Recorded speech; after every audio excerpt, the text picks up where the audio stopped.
This is a photograph of Castleblayney, taken about 1900. We have stopped being linen weavers at this stage, but we're still growing flax. And you can see the load of flax coming in here, right? And it's been brought into the market for sale. It's going to be bought as unprocessed flax and sent off to the big mills in Belfast, where they're going to weave it into linen cloth. But we've stopped linen. Now, this was spot painted by somebody. The colour probably is more green than it should be, but that's simply the person who dotted the paint on it. But flax was still coming into Castleblayney in 1900, 1905. We're still selling it, and people are still at that point growing flax. But we're not weaving anymore. We've lost the whole knack of weaving. Nice photograph, that. Now, in 1827, there's a problem in the town. The linen market is not working very well. And the understanding inhabitants of Castleblayney write to Lord Blaney and complain that the linen market is not being done properly, and could Lord Blaney sort it out. The men who've signed it are William Twyble from the hotel, Dignam's, Matthews, who lived over in the square here, Shields, Lowy, Matthews as well, Ross, who lived in the corner house here, in the linen house, Hudler, Grays and so on. And what they want is, they want Lord Blaney to sort out the linen market, because it's not going well. So obviously, whoever's supposed to be the linen master isn't doing it properly. So by 1820, we're beginning to slip, right? But then there's a major invention, right? People invent the mill pond. And the idea of a mill pond is, instead of depending on a lake for your water, you build an artificial reservoir, which is called the mill pond. And it's close to a lake or a river, and you divert some of the water from the lake into the mill pond, and you can fill it up as you need it. And then you build an artificial stream coming out of the mill pond, which is called the mill race, and you can now adjust the water to suit yourself. And once mill races and mill ponds start to be built, all the little bleaching mills all close down. And suddenly big industrialists start to build huge mills all over the place. And in the Castleblayney area, we had about 7 big mills. There's Kingham's Mill at Corinchico, at Cullaville, which is still standing. Roundtree's at Broomfield. There was a corn mill at Mullinee, but no flax mill. Cromartin was a huge one. This is Cromartin here, by the way.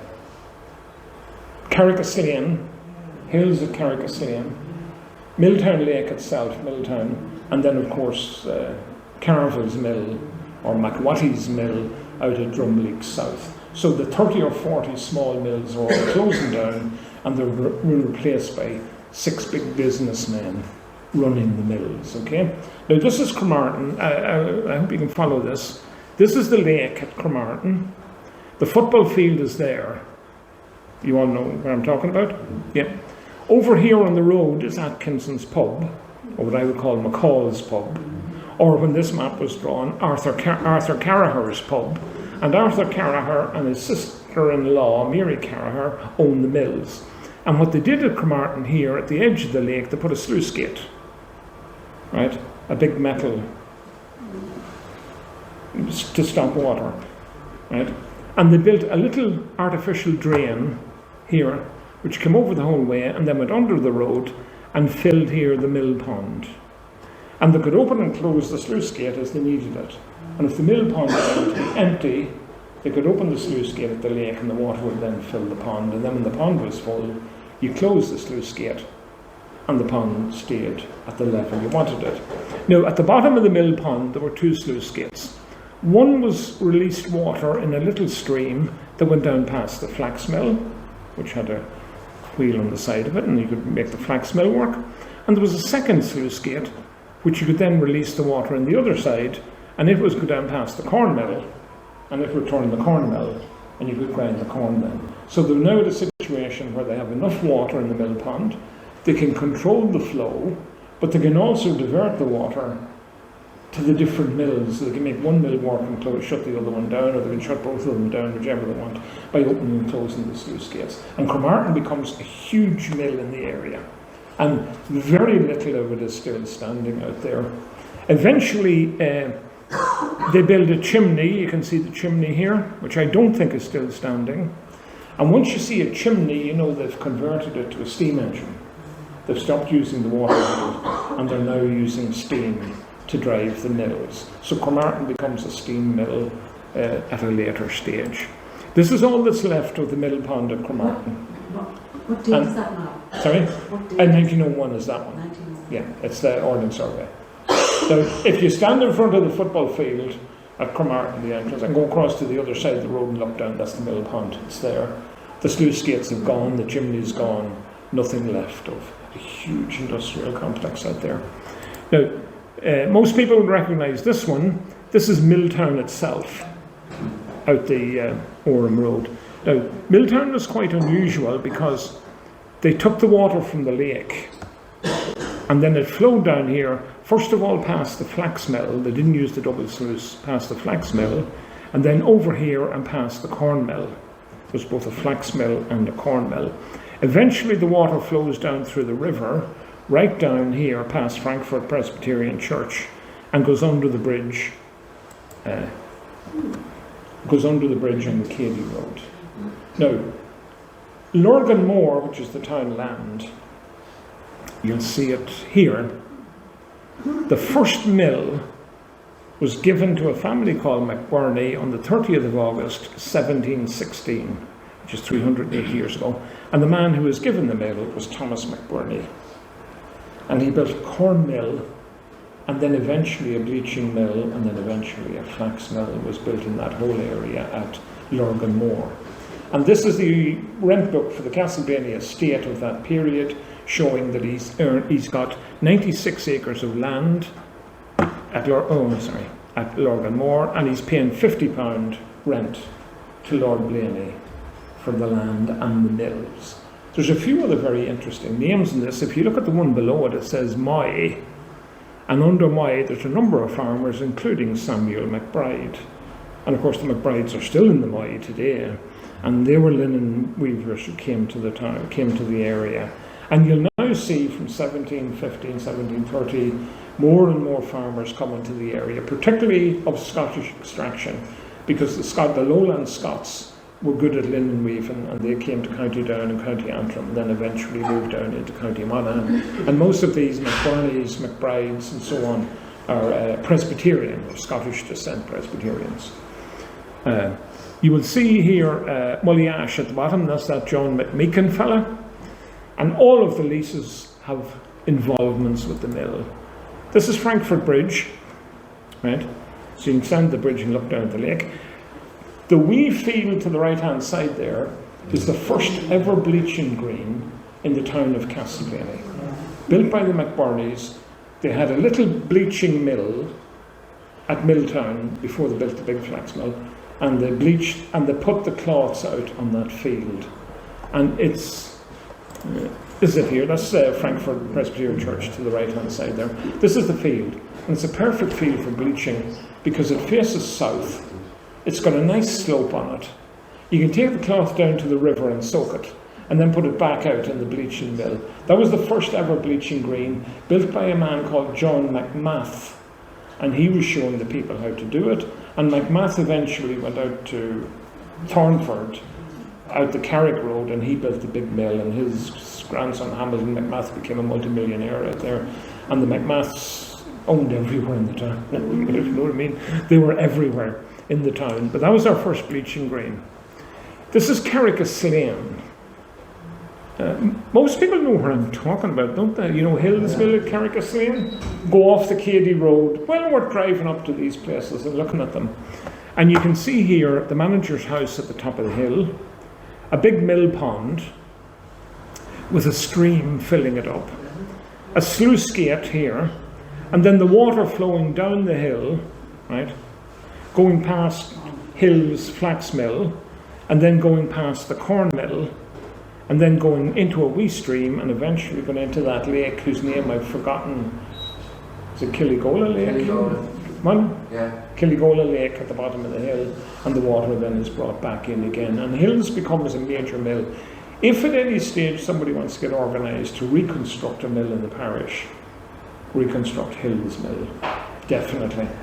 Now, this is Hill's Mill. Beautiful building. The only thing with this building is the windows are new. Can you see the two original windows? There's one here, and there's one here. Because you need much bigger windows than that to throw out bags of corn, right? So I think maybe they've closed up some of the windows at some stage. But what it still has is, it still has the water wheel on the side of the building, right? So it's nice to see some of our mills have retained the wheels. Where is it, Michael, sorry? Carrigas Lane. You go out the Cady Road, turn up past, you know where Lexi Oliver live? That road? Up past Carville's. Just keep going over that, it's up in you. You'll come to Carrigas Lane School, and it's in at the back of Carrigas Lane School, anyone who wants to go out to it. And if you look inside it, you can still see the gear workings, which are inside the mill still today. And it's nice that we're retaining something of our milling industries. Now the last one, of course, is the famous Carville's Mill, the boilers mill.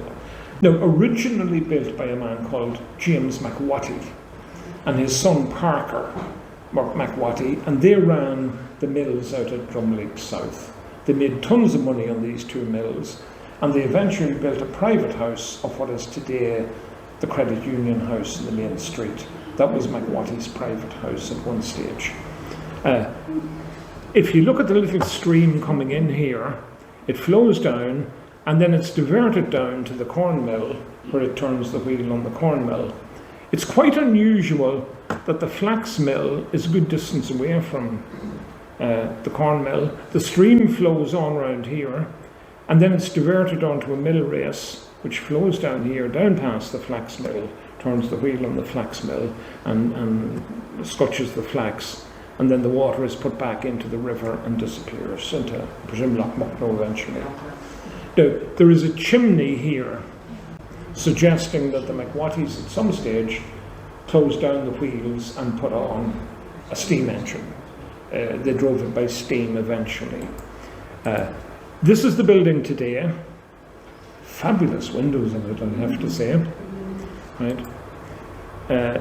You can see where the wheel was on the side of the building, but there's no actual wheel left. And this is what it looks like when you get up close. You can see the mill race there and the framework of the wheel, but the wheel is gone. There's maybe a bit of it left there. And of course, in the background, you have the chimney out at Drumleague South. You've all seen it. And that's where they lit the fire, which boiled the water. Does that mean, you know? Sorry? No, stop me. Sorry. It's they boiled the water, and then inside the mill, they had a steam engine inside the mill, which then turned all and that's Drumleague South. Now, McWatty's in 1877 decided to sell the mill, and there was religious connotations in everything that happened around here. Being good Presbyterians, they didn't want to sell the mill to a Catholic.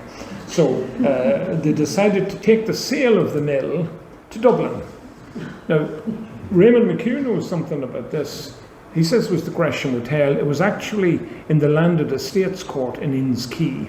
There was an auction for the sale. It was the rental, of course. And they didn't, Lord Blaney, the Hopes owned all the land, but you're renting the lands of Drumleague South together with the flax mill thereon, part of the lands of Drummagalvin and so on, as well as premises in the town here.